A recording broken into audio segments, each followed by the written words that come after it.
ಹಿಂಗ ಆಗತ್ತ ಅಂತ ಮೊದ್ಲ ಗೊತ್ತಿದ್ರ ಇಡಕ ಹೋಗ್ತಿದ್ದಿಲ್ಲ ನಾನು. ಏನಾಗೈತಿ ಅಂತ ಗೊತ್ತಾಗ್ಬೇಕಂದ್ರ ವಿಡಿಯೋನ ಪೂರ್ತಿ ನೋಡ್ರಿ.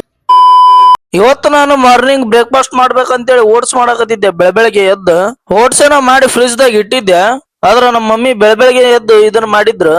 ಇದು ಏನಂತ ನಮ್ಮ ಉತ್ತರ ಕರ್ನಾಟಕದವ್ರಿಗೆ ಅಷ್ಟ ಗೊತ್ತಿರ್ತ ಅನ್ಕೊಂತೀನಿ. ನಮ್ಮ ಉತ್ತರ ಕರ್ನಾಟಕದವ್ರು ಬಿಟ್ಟು ಬೇರೆಯವ್ರು ಯಾರಿಗಾರ ಗೊತ್ತಿದ್ರ ಕಾಮೆಂಟ್ ಮಾಡ್ರಿ. ಮನ್ಯಾಗ ಬ್ರೇಕ್ಫಾಸ್ಟ್ ಮುಗಿಸ್ಕೊಂಡು ನಾನಂತೂ ಹೊಂಟೆ ಫಾರಂ ಕಡೆ ಹೋಗಿಂದ ಮುಂಚೆ ಗಾಡಿ ಸ್ವಲ್ಪ ಪೆಟ್ರೋಲ್ ಹಾಕ್ಸಿ ಮತ್ತ ಅಲ್ಲಿಂದ ಕಾಲ್ ಬಿಟ್ಟೆ ಫಾರಂ ಕಡೆ ಬಂದು ರೀಚ್ ಆಗಿ ಅಲ್ಲಿರೋ ಕೆಲಸ ಎಲ್ಲ ಮುಗಿಸ್ಕೊಂಡು ವಾಪಸ್ ಮನಿಗ್ ಬರ್ಬೇಕಂತೇಳಿ ಗಾಡಿ ನೋಡಕ್ ಹೋದ್ರ ನನ್ನ ಸ್ಕೂಟಿನ ತಗೊಂಡ್ ಹೋಗ್ಬಿಟ್ಟಿದ್ರ. ಮತ್ತೆ ಬೇರೆ ಯಾವ್ದು ಗಾಡಿ ಇದ್ದಿಲ್ಲ, ಅದಕ್ಕ ಇದನ್ನ ತಗೊಂಡ್ ಬರ್ಬೇಕಾತ. ಇದನ್ನ ತಗೊಂಡ್ ಬರೋಷ್ಟ್ರಾಗ ಕತಿನ ಮುಗಿದಿತ್ತು ನಂದು. ಒಂದ್ ಸ್ವಲ್ಪ ಸ್ಪೀಡ್ ಹೊಡೆದ್ರ ಸಾಕು ಡ್ಯಾನ್ಸ್ ಮಾಡ್ತಿತ್ತು ಗಾಡಿ. ಆ ಗಾಡಿನ ತಗೊಂಡ್ ಬಂದು ನಿಂದ್ರಿಸಿ ಮನಿ ಕಡೆ ಬಂದು ನಾನ್ ರೆಸ್ಟ್ ಮಾಡಿದೆ. ಸಾಯಂಕಾಲ ಬೇರೆ ಆತ, ಜಿಮ್ಮಿಗೆ ಹೋಗೋ ಟೈಮ್ ಆಯ್ತು. ಅದಕ್ಕೆ ರೆಡಿ ಆಗಿ ಮೆಲ್ಲಕ ಜಿಮ್ಮಿನ ಕಡೆ ಹೊಂಟೆ ನಾನು. ಜಿಮ್ ಒಳಗ ಎಂಟ್ರಿ ಕೊಟ್ಟು ಸೈಕಲ್ ಹೊಡ್ಯಕ್ ಸ್ಟಾರ್ಟ್ ಮಾಡಿದೆ. ಸೈಕಲ್ ಹೊಡೆದಾದ್ಮೇಲೆ ಪುಷಪ್ಸ್ ಹೊಡೆದೆ.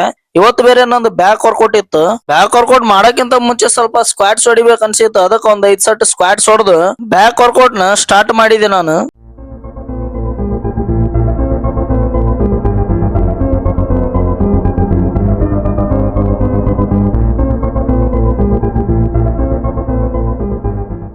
ವರ್ಕೌಟ್ ಎಲ್ಲ ಮುಗಿಸ್ಕೊಂಡು ಸೀದಾ ಮೇಲಕ್ ಮನಿ ಕಡೆ ಬಂದು ಬೆಳಗ್ಗೆ ಮಾಡಿದ್ದು ಓಟ್ಸ್ ನ ಫ್ರಿಜ್ ದಾಗ ಇಟ್ಟಿದ್ದೆ.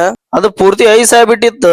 ಅದನ್ನ ತೆಗೆದು ಹಾಕ್ಬೇಕಂತೇಳಿ ಎಷ್ಟು ಟ್ರೈ ಮಾಡಿದೆ, ಆದ್ರ ಆಗ್ಲಿಲ್ಲ ಅದು. ಅದಕ್ಕ ಮತ್ ಅದ್ರಾಗ ಬಾಳೆಹಣ್ಣು ಹಾಕೊಂಡು ತಿಂದು ಅದ ಟೈಮ್ ಬೇರೆ ಆಯ್ತು ಫಾರಂ ಹೋಗಕ. ಸೀದಾ ಗಾಡಿ ತಗೊಂಡು ಫಾರಂ ಕಡೆ ಹೊಂಟು ಇವತ್ತಿನ ಡೇನ ಕಂಪ್ಲೀಟ್ ಮಾಡಾಕತ್ತೀನಿ.